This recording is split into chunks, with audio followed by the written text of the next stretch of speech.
हफ्ते पूर्व एक अभियुक्त को हम लोगों ने 52 अदद मोबाइल के साथ पकड़ा था। उसके पास जो मोबाइल पकड़े गए थे, उसका जो किंगपिन था, जो मेन आदमी था, वो पंजाब का था। उस पे हम लोग काम कर रहे थे, तो कल उसकी गिरफ्तारी हुई है। जो मुलजिम पंजाब का है, और एक और अभियुक्त गिरफ्तारी हुई है। कुल 81 मोबाइल उनके पास से बरामद हुआ है। इसमें कई आईफोन हैं और A+1 मोबाइल है, जिसकी कीमत लगभग 30 लाख रुपए है। इससे पहले जो हम लोगों ने मोबाइल बरामद किया था, वो भी लगभग 10.5 लाख रुपए इसकी कीमत थी। इस तरह से कुल 40 लाख के मोबाइल बरामद हुए हैं इससे अब तक। और इसमें हम गैंगस्टर की भी कार्रवाई करेंगे और ये प्रयास करेंगे कि इसकी संपत्ति को भी जब्त किया जाए। सर, कितने आरोपी थे और मोबाइल कहाँ से लूटते थे? ये इसमें बहुत सारे रेलवे के भी हैं और जगहों से इन लोगों ने, ये इनका धंधा था चोरी के मोबाइल खरीदना और उस मोबाइल को नेपाल में ले जाकर के खपाना। नेपाल में ये लोग जो है उसका IMI चेंज कर देते थे, जिससे वो मोबाइल हम लोगों की पहुंच से बाहर हो जाता था, पकड़ से बाहर हो जाता था। घटना को अंजाम देने कितने लोग? अब तक 3 लोगों की गिरफ्तारी हुई है। प्रयास करेंगे और भी जो लोग हैं इसमें उनको पकड़ा जाए। सर, इनका नेटवर्क कैसे चल रहा है? इनका नेटवर्क था, ये बहुत सारे जो मोबाइल चुराते हैं उनसे औने पौने दाम में मोबाइल ले लेते थे इकट्ठा करके। जब इनके पास 50, 60, 70 मोबाइल हो जाता था, ये ले जा करके जो है नेपाल में बेच देते थे, जिसमें इनको अच्छी खासी रकम मिल जाती।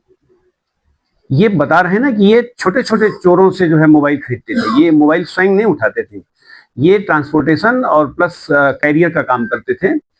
लेकिन ये इनके गैंग में बहुत सारे लोग हैं। हम कोशिश करेंगे कि ज्यादा से ज्यादा लोगों को उसमें हम पकड़ सकेंगे। जो आरोपी जो गिरफ्तार हुए कहाँ के रहने वाले थे, उनको पता है? इसमें एक पंजाब प्रांत का रहने वाला है, दूसरा एक अभियुक्त सीतामढ़ी बिहार का है, एक संत कबीर नगर का है। उनकी गिरफ्तारी कहाँ पे हुई है? इनकी गिरफ्तारी यहाँ रेलवे स्टेशन के पास हुई है। सर, क्या परिस्थिति में पढ़े लिखे थे? अब इसकी पूछताछ हो रही है। इसमें एक का आपराधिक इतिहास है, जिसमें 5 मुकदमे भी हैं। अच्छा अपराधी है, पहले भी इन्हीं तरह के अपराधों में वो जेल गया है। तो क्या पूछताछ में पता चला क्यों मोबाइल चोरी घटना को अंजाम देते? ये चोरी घटनाओं को अंजाम नहीं, मैंने बताया कि ये छोटे छोटे चोरों से मोबाइल इकट्ठा करते थे और ये फिर ले जाकर के उसको नेपाल में बेच देते थे। हम लोगों ने जो पहली बार पकड़ा था इनको लगभग 50 मोबाइल के साथ, वो ये बैग में लेकर के जा रहे थे। चेकिंग में जब इनसे पूछताछ होने लगी तो किसी ने उसको क्लेम नहीं किया। तो फिर पुलिस थोड़ा सा हट गई और वॉच करने लगी। थोड़ी देर बाद एक आदमी आया कि साहब ये तो जो है, वो फिर मोबाइल ले उठा जैसे चलने लगा। हमारी टीम सादे में थी, उसको पकड़ लिया। फिर उससे पूछताछ में ये सारी चीजें निकल के आई कि इनका मॉडस ऑपरेंडाई क्या है। बेसिकली ये चोरी के मोबाइल खरीदते हैं, ये सारे मोबाइल चोरी के हैं। ये कुछ रेलवे स्टेशन के बाहर के भी हो सकते हैं इसमें मोबाइल। अब धीरे धीरे उनको डेवलप किया जाएगा कि मोबाइल कहाँ के हैं। किस गैंग से है? इस गैंग के बारे में? ये खुद गैंग चलाता है। ये पंजाब का जो मेन है वो सरगना है इस गैंग का।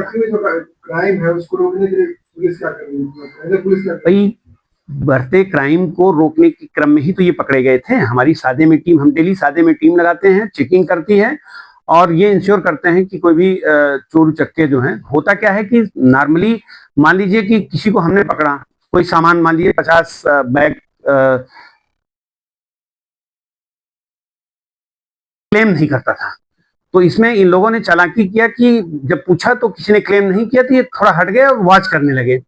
तो थोड़ी देर में वो आदमी आया, सोचा कि पुलिस चली गई है, अब हम इसको जो है उठा लें अपना, तब फिर ये पकड़ा गया।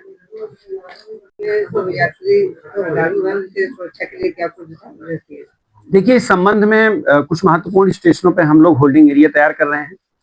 इसके अलावा हमको एक प्लाटून PSC गोरखपुर के लिए लोकल मिली हुई है।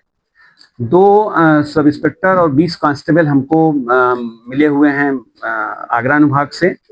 इसके अलावा हमने अपने स्तर से 2 QRT टीम दे रखी है, जिसमें हमारे ऑफिस के भी स्टाफ हैं रात और दिन के लिए गोरखपुर को। इसके अलावा हमने वाराणसी सिटी को दिया है और हिहार को दिया है, मनकापुर को।